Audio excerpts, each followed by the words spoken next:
Good. Okay, welcome to Zayis Chanuka Tafshin Pei Beis. Shkayach for Ari for Bimari to come to this event, and for Bimari a lot of the Torah that we're going to be saying tonight, and to be close for you and your mishpacha and the gans whole Olam should have tremendous siyata d'shmaya. Everything that we need brachas in, b'nei chayim mizayni, specifically children, zivugim, health, parnasa b'reivach, and tonight Be'emes is a night that's mesugal for brachas in these areas. The Zayis Chanuka is a night that Eitev Chanuka is known as the midas of Mazel Elyon and Mazel Tachton. This is when the Mazel of the Mazel Elyon is shoylet. Because the Chazal tell us that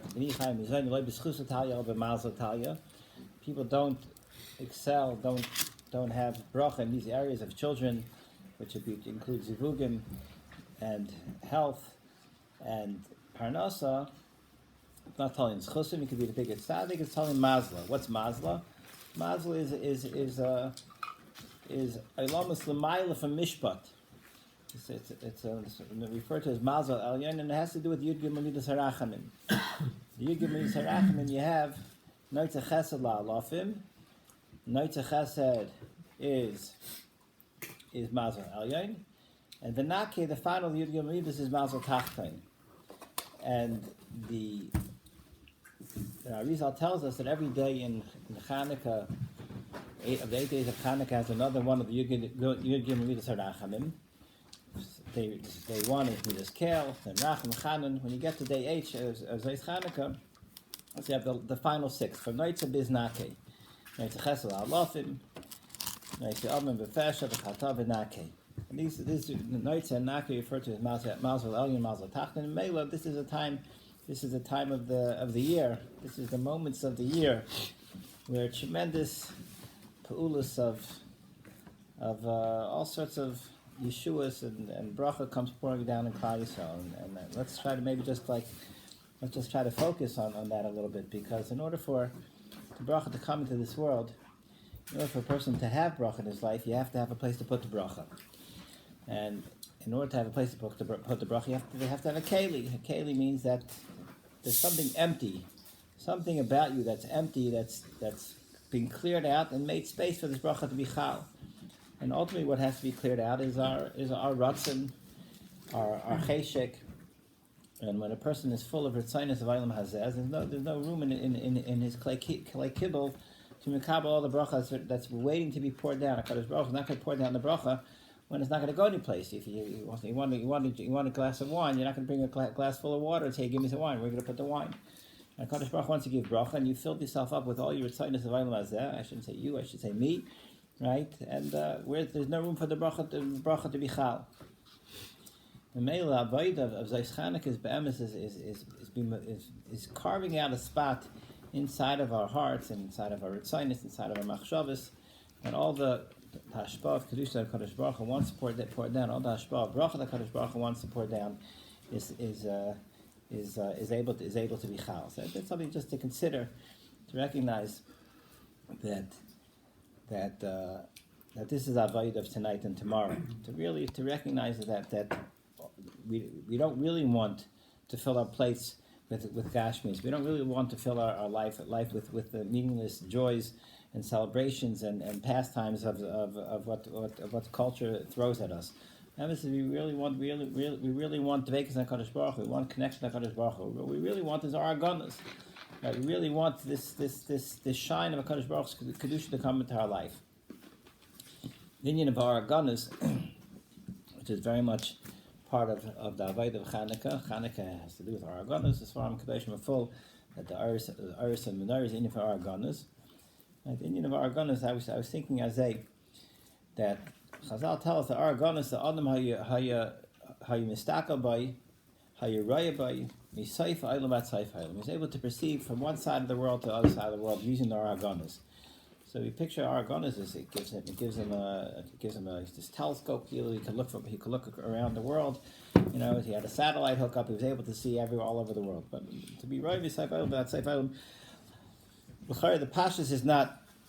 I was able to stand in New York and look at the Grand Canyon. What's the point, right? What do you gain at being able to see from one side of the world to the other side of the world, right? All of us, we could go with Google Earth right now and look at the Grand Canyon. What do you have from it garnished? The interview right me Seif Olam Seif Olam is the Pashas says that a person exists in a certain time, right? We're living here now, Tashim Pei Beis, right? So we have a very, very specific amount of time that we're here to act in this world, right? We'll say most of us get about 100 years, 120 years, which is very small in the big picture, amount of time to be piled to accomplish. However, when you live in this world with tunnel vision, and you're living very much in the moment, so you're for sure not seeing Misayf Olam. What are you seeing? You're seeing what's right in front of you. You're seeing what I want now. I want to buy a new car. I got to work now for 6 months. Put aside money. I'll be able to get myself a new car. You're seeing front and center. All you see is now what I want. My return is for now.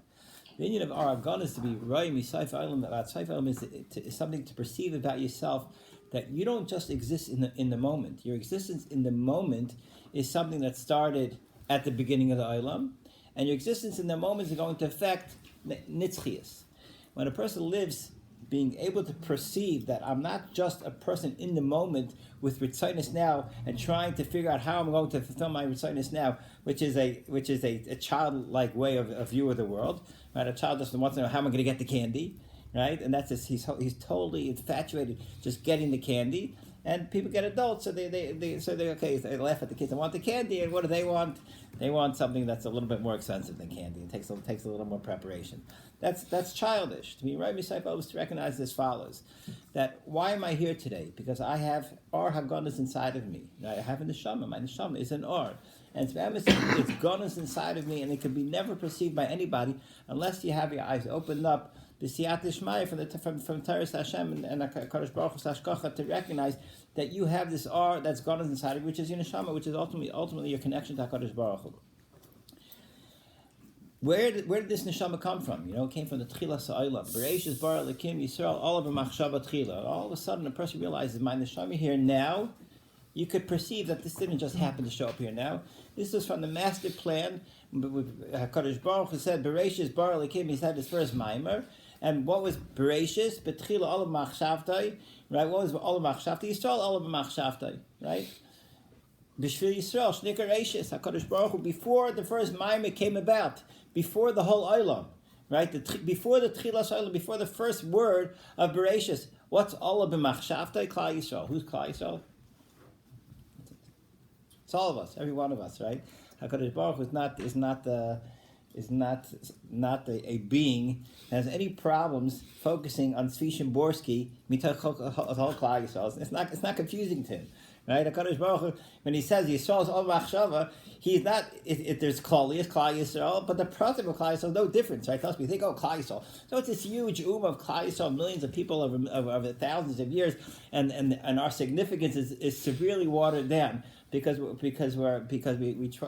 view cheshbonis, in human terms. But Hakadosh Baruch Hu, we say it's all machshav, and you recognize Hakadosh Baruch Hu saw your neshama before the bria. That's Misayf Olam, right? Mitchila, and he decided you're going to be planted in Olam Hazeh in Tafshin Pei Beis. Right, and your neshama is going to come alive. It's going to become a flame with kedusha and Tafshin Pei Beis. It's going to affect the ganze Welt and Tafshin Pei Beis in real time. And you know what? You're able to project the future. The Nitzchis is going l'netzach netzachim. This neshama is going to connect to Hakadosh Baruch Hu b'Seif Olam. So a person has a ability on Chanuka b'emes. This is a time that a person has the ability to really empty out his tunnel vision, to empty out his infatuation with the garnish of Olam Hazeh, and make a tremendous place for this Aragonis that's inside of him. And this is what I feel is the idea of being royal Misayf Olam, about Seif Olam. A person recognizes that we're not just here today. It's the Mishnah Mesach Avos tells us Akavi b'Mahalaimer Histaka b'Shlosh Devar Miyatu Bali De Avera. Right? And he repeats it. What's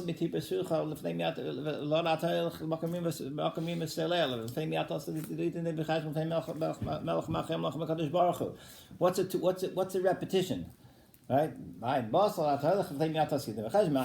explains it. So I was sure to say over last week, he said, there's two ways to look at yourself as far as your existence.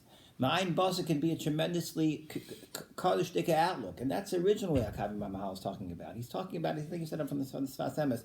There's a very positive spin of ma'ayin basa. Ma'ayin basa is what we just described. You came from from Tachas Kisei HaKavod. And when were you put Tachas Kisei HaKavod? Yisrael's old machshava, from the very, very first machshava, was old machshava shekav yochen in HaKadosh Baruch Hu's machshava. L'nat ha'holech is you have an opportunity every day to be done with HaKadosh Baruch Hu.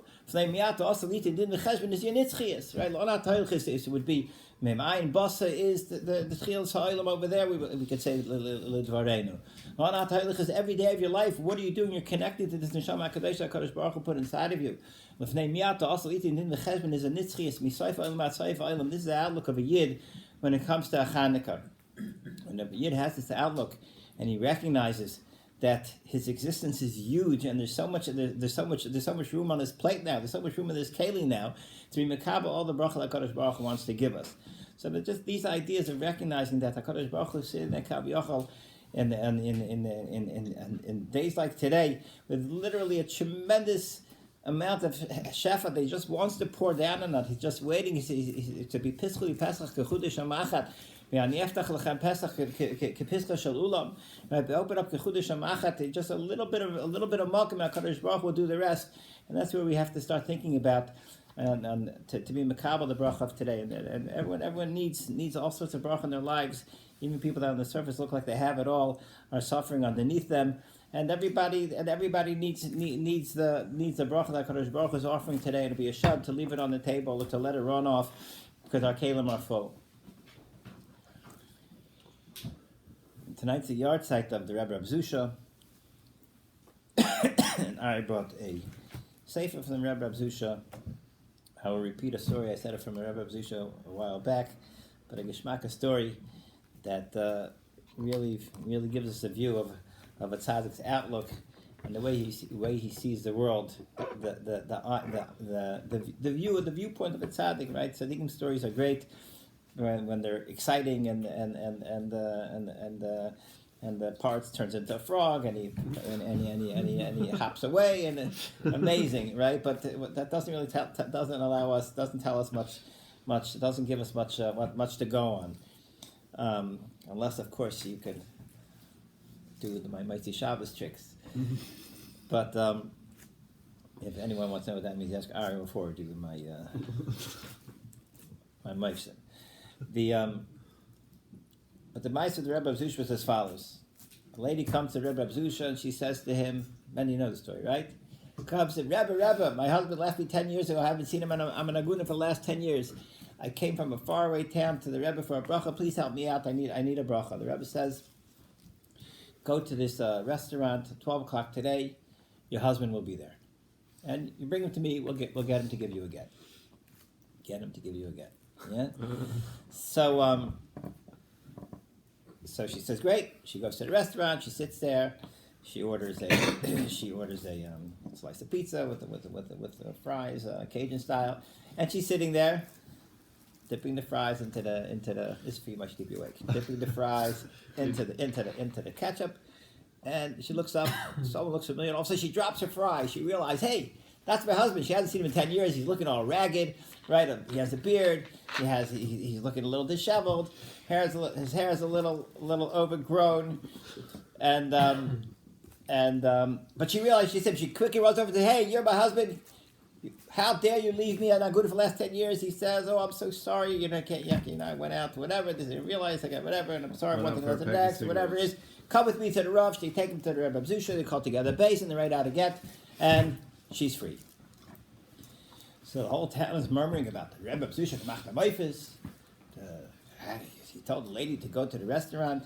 He didn't tell her what to eat, but he told her that the husband will show up, and he showed up. So the Rebbe heard to talk about the Maifis of the Rebbe Zusha. The Rebbe made a Maifis. So he says, I say, Maifis, Shmaifis. Right? That's not exactly what he said. He said, it's not a Maifis, he says. Not a Maifis. You think I made a Maifis? It's not a Maifis. So how'd you do it? He says, it's simple, pretty simple. He says, I was walking down the street this morning on my way to the mikveh at 5 o'clock in the morning. I go every morning to the mikveh at 5 o'clock in the morning. And I don't normally pass the soul on the way. Today I'm walking down the street, and punked, I overhear a conversation between two Yidden. One Yid says to another Yid, Rabbi Yid, I'm new in town over here. You know, my carriage wheel broke off. I need a place. Where do I go to fix my carriage? So you told him you go to Big Apple Collision on McDonald over there, right? And they fixed big Hanapoli collision, right? And they fixed the carriages over there. So okay, I go to mikveh, and it's like it occurred to me like whatever for do I, the Rebbe of Zusha, who doesn't hear anything out of his Dal Amis, and this doesn't happen before, like what's going on over here? A few hours later, when this lady came to me, and she says she's looking for a husband, I realized that they told me there's a new guy in town. That must be her husband. Why else would I have overheard there's a new guy in town? It must be her husband. He's new in town. He's waiting for his wheel to get fixed. He's going to have to eat lunch. Where is he going to eat lunch? He's going to eat in Jerusalem pizza. Where else is he going to go? And that's the only restaurant in Hanapoli, right? So, and Kachava, right? So it's not a Maifis. It's just that I state that what goes on in the Welt, what goes on in the Welt is a message to me, right? Now, a story like this is a wake up, right? We think everything's random, nothing. Then we don't learn from anything that goes on around us, right? We take every day. We could just go, same thing again and again, not learning from our mistake, not learning from the messages. And HaKadosh Baruch Hu sends all sorts of messages to everybody, and they come in all shapes, forms, and sizes. And some are messages in very chesedic ways, and some are messages in not such chesedic ways.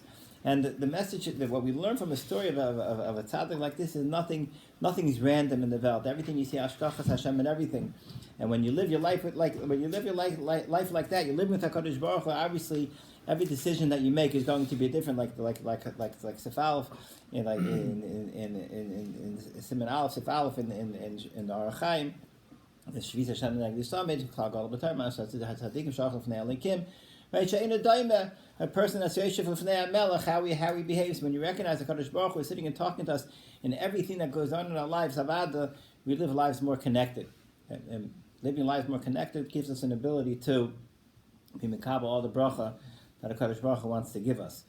Ari was matzia a certain shtickle over here in the Sefer over here, Teres Hermaz, at the Sefer of Likut, it's all put together from the Rebbe of Zusha, recommended reading. And there was a person that he did a lot of fasts. And he fasted enough fasts that apparently, if you learn,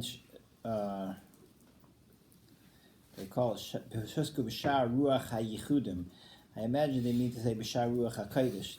And in B'Shar Ruach HaKodesh there are a lot of Yichudim that are mentioned over there. So that reason, B'Shar Ruach HaKodesh apparently gives a person a method of reaching Ruach HaKodesh. He has to fast a certain amount of Tanesim. Not sure what that number is. And there was this guy who fasted this amount of Tanesim, and he's waiting for his Ruach HaKodesh, nothing, right? Instead of Ruach HaKodesh, he got Ruach HaKodesh, right? Nothing, right? So he came over to the Rebbe. He said, "What's going on over here? I fasted the prescribed number of fasts, and look, I don't have Ruach HaKodesh yet." So he told him that, let me tell you, I'll give you Mashal Ma'adav Daima. There's this guy, this Rav, he's visiting a certain Balabas, and this Balabas, he's in charge of the town Gemach. They lend out money to different people, and he sees in this Balabas's house, he sees that he has all sorts of shelves full of different chafetzim. He has a pair of shoes, an old pair of shoes. He has an old hat. He has a belt. He has a shovel, like random stuff piled up in his house. He asks him, "What's all this random stuff?" He says, "These are people's mashkins that I took from people, and they didn't pay me back. So I'm holding on to the mashkins." So he says, "Why did they pay you back?" So he said, "Well, they're very poor." He said, "Well, they're obviously very poor. If only mashkin could give you his own pair of shoes and a shovel, right? and some other trinkets are obviously very poor. So you ask them, like, why are you bothered? But at the end of the day, the guy probably needs the shoes. He probably needs the shovel. Why are you being mitzara the aniyim, right?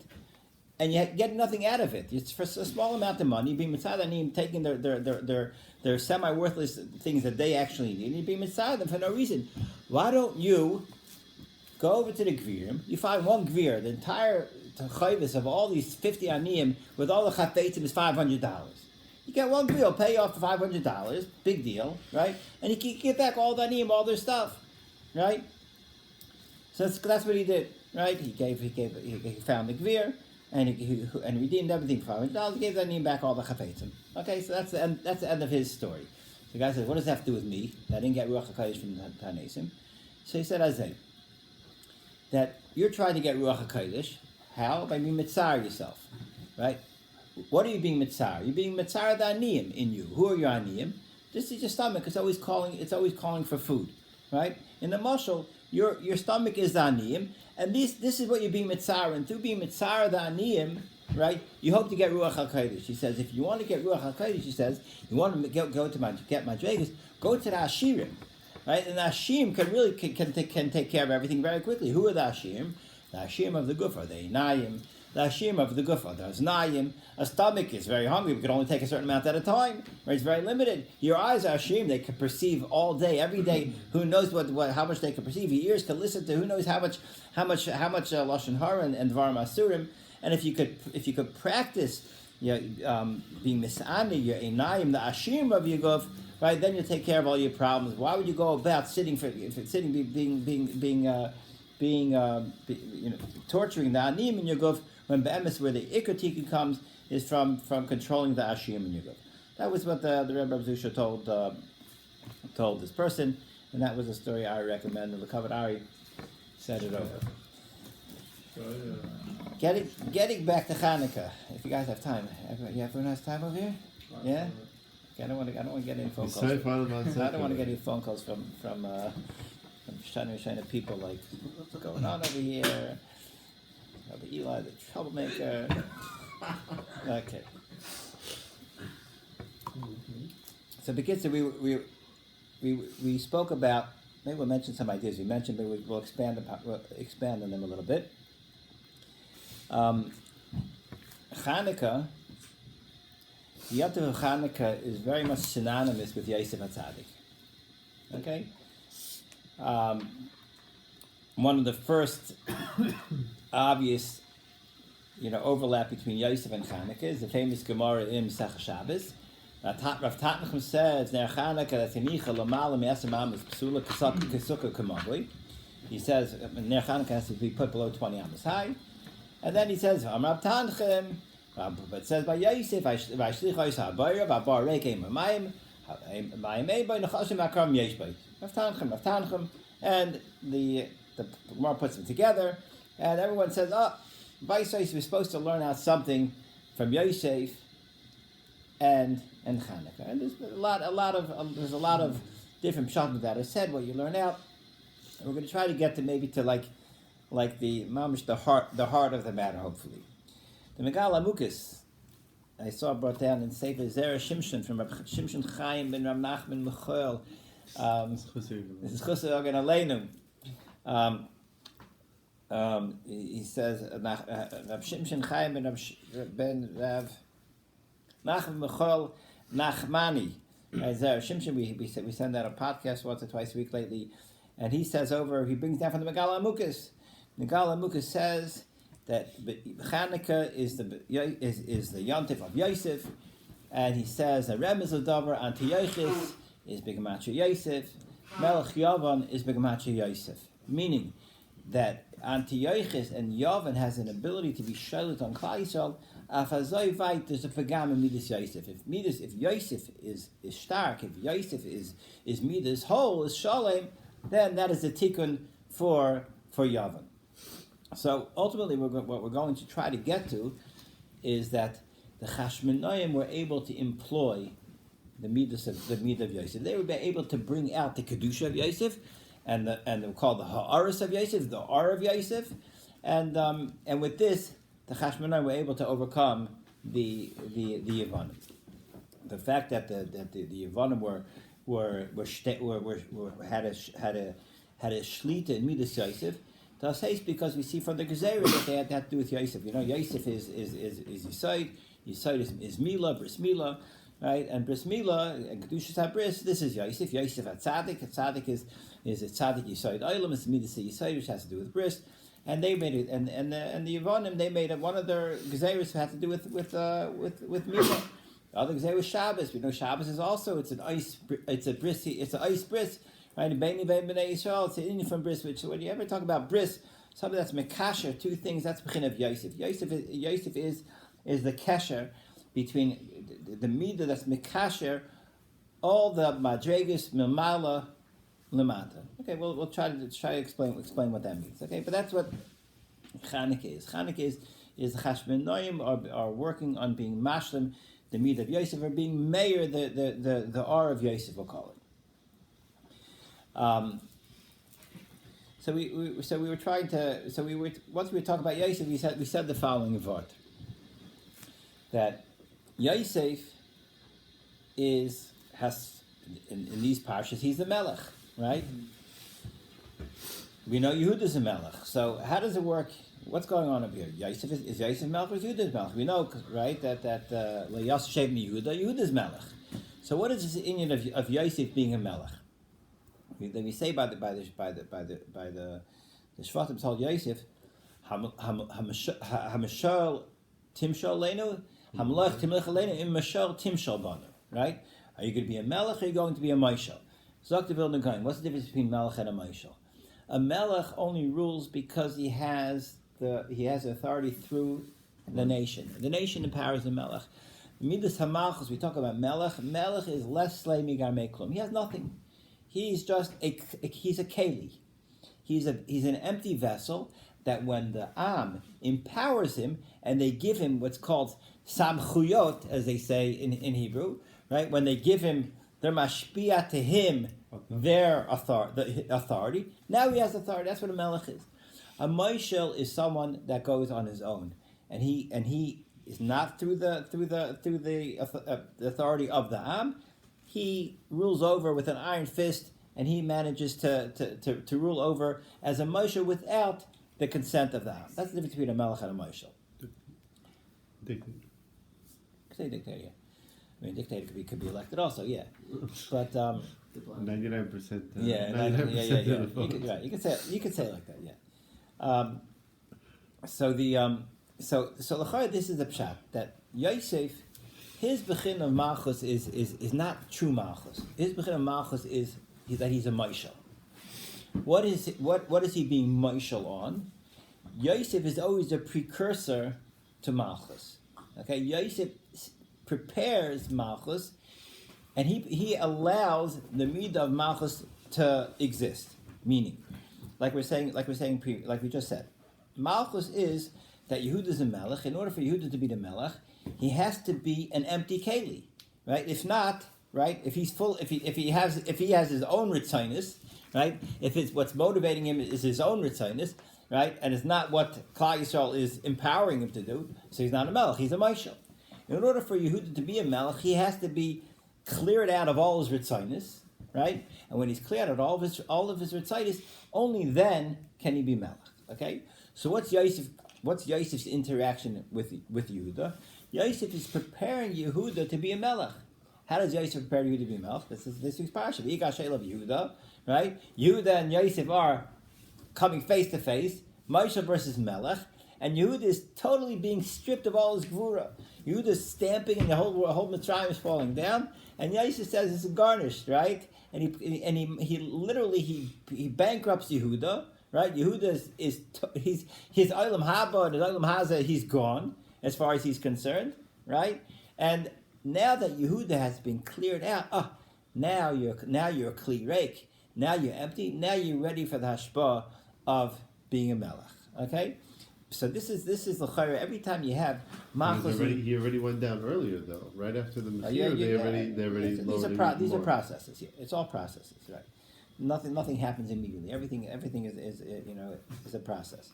Okay, so this is the midah of Yosef. Yosef is the midah that is making the malchus, that prepares the malchus. I'll just give you a little background. Okay, let's just explain what's going on over here. HaKadosh Baruch Hu made the world. Why does Hashem make the world? Right? HaKadosh Baruch Hu made the world because He wants to be misakin olam b'malchus shakai. Right? Hashem wants to be misakin a world of malchus. Right? What does that mean? HaKadosh Baruch Hu wants there to be a void. A malchus, like we said, is a kli reik.